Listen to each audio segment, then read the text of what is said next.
आज 7 ऑगस्ट 2026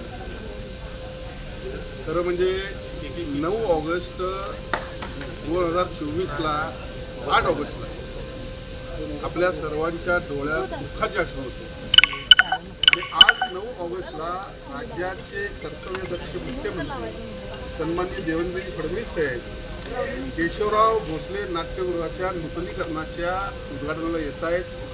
हे आमच्या दृष्टीने अत्यंत महत्त्वाचा दिवस, कारण मला अजूनही आठवतं 8 ऑगस्ट 2024ला ज्या वेळेला केशवराव भोसले नाट्यगृह जळीतग्रस्त झालं त्यावेळी आयुक्त होत्या आणि लोकप्रतिनिधीपैकी मी पहिल्यांदा त्या ठिकाणी पोचलो. कळत नव्हतं काय करावं. तातडीनं साहेबांना मेसेज केला. साहेब म्हणले तातडीनं निधी जाहीर कर. मला माझ्याकडे शिल्लक असलेला 10 कोटी रुपये मी निधी जाहीर केला, पण साहेब म्हणलं निधी जाहीर करून होत नाही. ज्या पद्धतीनं मुंबईला मराठा नाट्य मंदिर असेल, आमचं पुण्याचं असेल, ठाण्याचं रंगनाथन असेल, अशा पद्धतीनं एक वेगळी संस्कृती, एक वेगळं छत्रपती शाहू महाराजांनी निर्माण केलेलं हे नाट्यगृह आहे आणि आपल्याला या ठिकाणी आपल्याला यावं लागेल. राज्याचे कर्तव्यदक्ष मुख्यमंत्री म्हणून सन्माननीय एकनाथजी शिंदे साहेब हे आग्र्यावरून तातडीनं कोल्हापूरला रवाना झाले. दुसऱ्या दिवशी दुपारी 4ला ते आले आणि त्यांनी 25 कोटी रुपये यासाठी मंजूर केले. आज त्यावेळी ते तत्कालीन मुख्यमंत्री होते. मला या ठिकाणी कैलासवासी अजितदादा पवार यांचं देखील नाव घ्यावं लागेल. त्यानंतर अर्थमंत्री ते झाले. अर्थमंत्री झाल्यानंतर त्यामध्ये नियोजनमधून हे निधी देण्यात आला, त्यामध्ये देखील त्यांचा मोठा वाटा होता.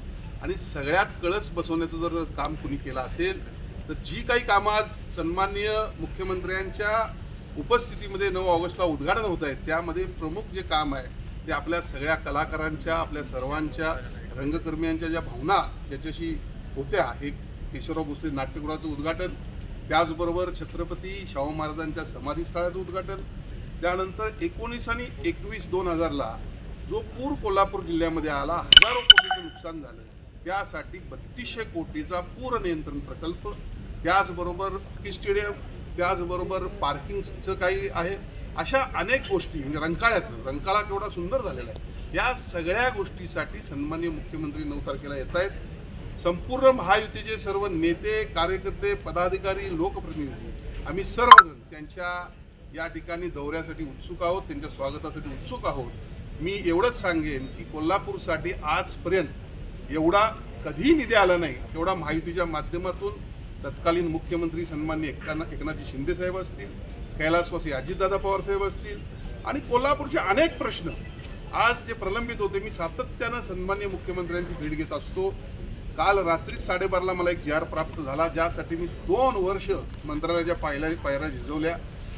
यामध्ये सेवा नियमावली आपली मंजूर झाली आणि जो काही अधिकाऱ्यांच्यावर लोड होता, अधिकारी म्हणजे क्लास 1 to क्लास 4 जे काही कर्मचारी असतील, अधिकारी असतील, यांच्यामध्ये प्रचंड रिक्त पदं होती. त्यामुळे कोल्हापूर महानगरपालिकेच्या कामावर फार मर्यादा येत होत्या.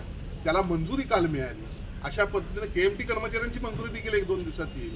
अत्यंत चांगल्या पद्धतीनं कोल्हापूर शहरासाठी सन्माननीय मुख्यमंत्री एकनाथजी शिंदे साहेब यांचे निर्णय देवेंद्र फडणवीस साहेब यांचे निर्णय सध्या सुरू आहेत. आणि त्याचबरोबर आपल्याला सांगू इच्छितो की पुढच्या काळामध्ये हद्दवाढा असेल, शक्तीपीठ महामार्ग असेल, हे संपूर्ण कोल्हापूर जिल्ह्याला विकासापर्यंत घेऊन जाणारे निर्णय त्यांनी घेतलेले आहेत. त्याबद्दल त्यांचं या ठिकाणी करवीरच्या जनतेनं जंगी स्वागत करावं असं मी त्यांना या ठिकाणी आव्हान करतो.